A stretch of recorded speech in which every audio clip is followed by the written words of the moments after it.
Bonjour et bienvenue sur Waouh, le premier média d'infos positives pour les enfants de 8 à 12 ans.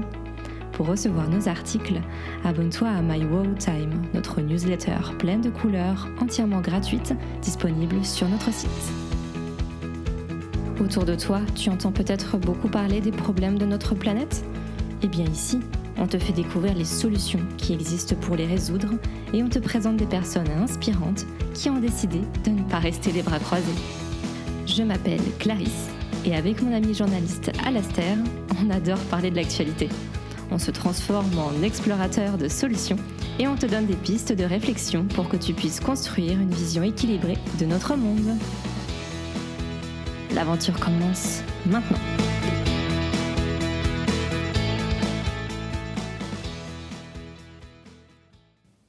Oui, allô, Alastair, c'est toi ?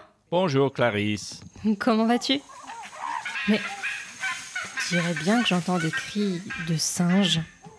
Ton appartement s'est transformé en jungle ? Où es-tu ? Ah non, rassure-toi, tout va bien. Je suis chez moi, dans mon salon, mais je regarde un documentaire sur la vie de Jane Goodall. Tu connais cette grande primatologue anglaise ? Bien sûr, elle est célèbre dans le monde entier. C'est un symbole de la protection de la nature et elle défend les droits des animaux aussi. Et elle a récemment expliqué que notre mépris pour l'environnement avait un lien avec la pandémie de Covid-19. Comment ça ? Bon, par exemple, et voilà ce que dit Jane Goodall, chaque année, l'homme détruit des centaines de millions d'arbres. Les animaux sauvages se retrouvent chassés de leur habitat naturel et doivent cohabiter avec d'autres animaux proches des villes. L'écosystème, c'est-à-dire la nature autour de nous, est complètement chamboulé. Des virus se transmettent plus facilement d'un animal à un autre et les probabilités pour que le virus soit transmis à l'homme est renforcée. Alors, les chercheurs expliquent qu'il faut prendre au sérieux la nature et mieux comprendre comment elle fonctionne. Je pense que la vie de Jane et ses grandes recherches sont un bel exemple. Elle adore les animaux depuis toute petite, en particulier les chimpanzés. À 10 ans, elle rêvait d'aller en Afrique pour vivre avec les animaux sauvages et écrire des livres sur eux. Ça n'a pas été facile. Beaucoup de gens se sont moqués d'elle et elle a dû affronter beaucoup d'obstacles. Mais elle a suivi son instinct et elle a repensé au conseil de sa maman qui lui avait dit « Ne baisse jamais les bras ». Au fait, Alastair, tu as dit ce mot « primatologue ». Qu'est-ce que c'est ? Ça signifie être spécialiste des primates, des singes dans la langue de tous les jours. Jane est un modèle en la matière. Ce n'est pas dans un laboratoire, mais dans la forêt, au plus près des chimpanzés, que Jane a beaucoup appris. Elle n'avait que 26 ans lorsqu'elle est partie en Afrique, dans une réserve de Tanzanie.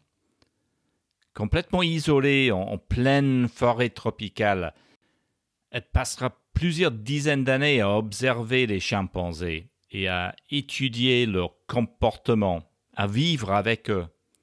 Ça représente 60 années de travail et 200 000 heures d'observation. Waouh, 200 000 heures ! Imagine rester chaque jour plusieurs heures à prendre des notes en observant un animal sauvage. Ça, c'est ce que j'appelle faire preuve d'une grande patience. Ce que j'admire chez Jane, c'est qu'elle ne s'est jamais précipitée. Elle a pris le temps de gagner la confiance des chimpanzés avant de les approcher. En partant en Afrique, elle tenait absolument à apprendre des choses sur eux que personne ne savait. Un jour, alors qu'il pleuvait, elle voit un grand chimpanzé mâle avec une barbichette argentée. Il s'enfonce dans la forêt. Sans hésiter, Jane le suit. Elle grimpe et se faufile discrètement le long des sentiers. À quelques mètres seulement, elle le voit s'accroupir et cueillir une brindille, enlever les feuilles une à une. Il utilise la tige comme une canne à pêche pour manger les fourmis plus facilement. Cette observation apporta la preuve qu'un chimpanzé était capable de fabriquer et d'utiliser des outils, alors que jusqu'à présent, les scientifiques pensaient que seuls les hommes en étaient capables. Les humains pensaient être uniques. Loupé. Et c'est depuis cette découverte qu'on considère les chimpanzés comme nos cousins.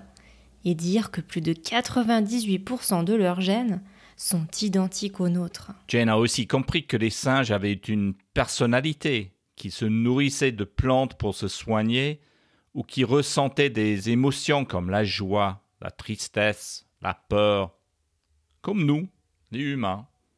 Encore des points communs. Oui, ils nous ressemblent bien plus qu'on ne le pense. Toutes ces découvertes comportementales et biologiques ont littéralement bouleversé notre façon de voir les animaux sauvages.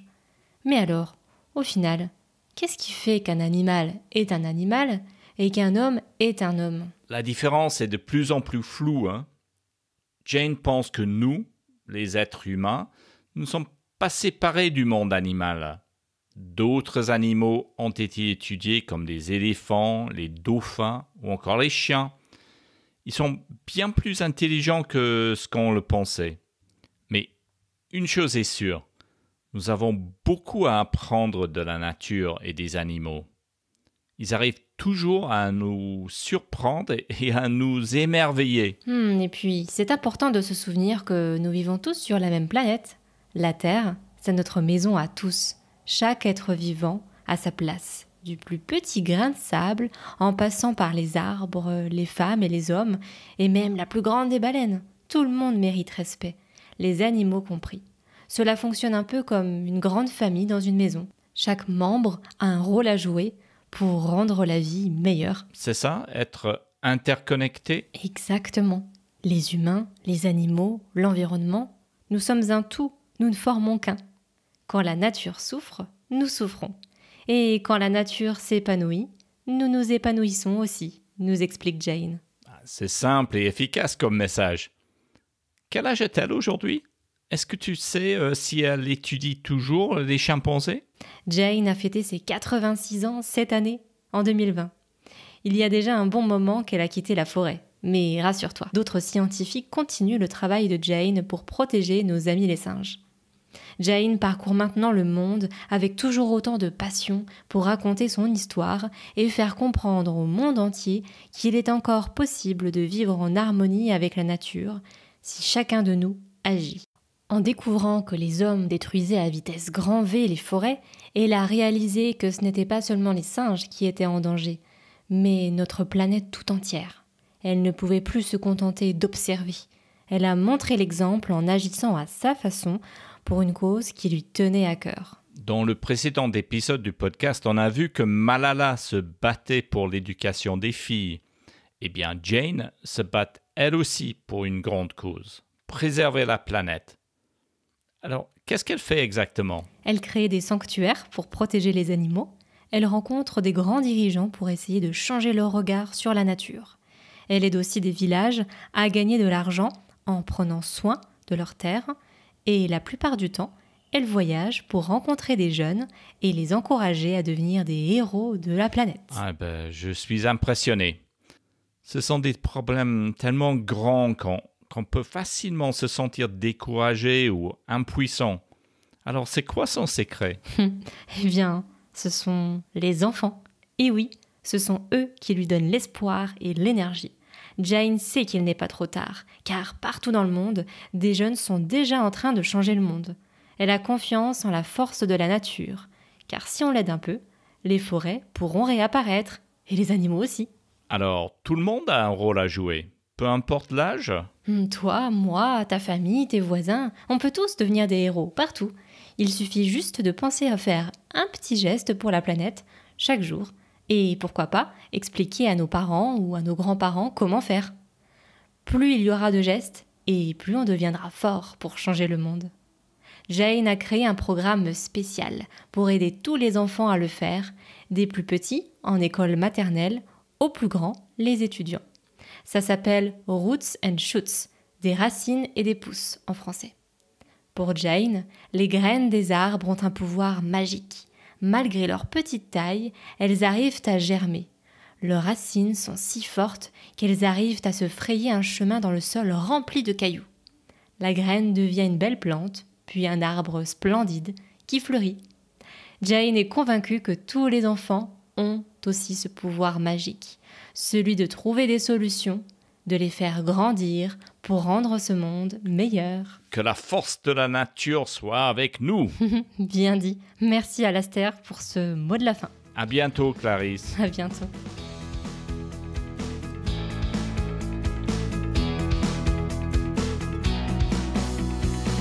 Le 22 avril, ce sera la Journée de la Terre.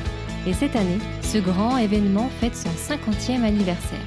Pour l'occasion, National Geographic diffusera le mercredi 22 avril un documentaire inédit intitulé Un message d'espoir, retraçant avec beauté le combat de Jane.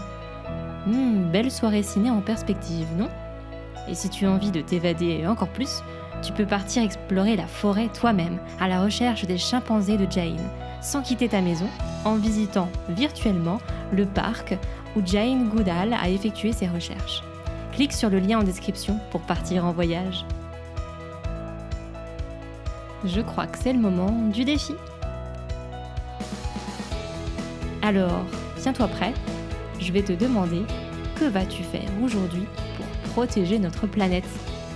Moi, je plante des herbes aromatiques en ce moment sur mon balcon pour que les oiseaux puissent manger en toute tranquillité. Rejoins la communauté Shoots and Roots pour te donner de l'inspiration et t'aider à rester motivé. Les infos sont dans le descriptif. Merci d'avoir écouté ce podcast du bout de tes oreilles et n'oublie pas, partage nos histoires positives à tes amis, ta famille, pour changer le monde ensemble.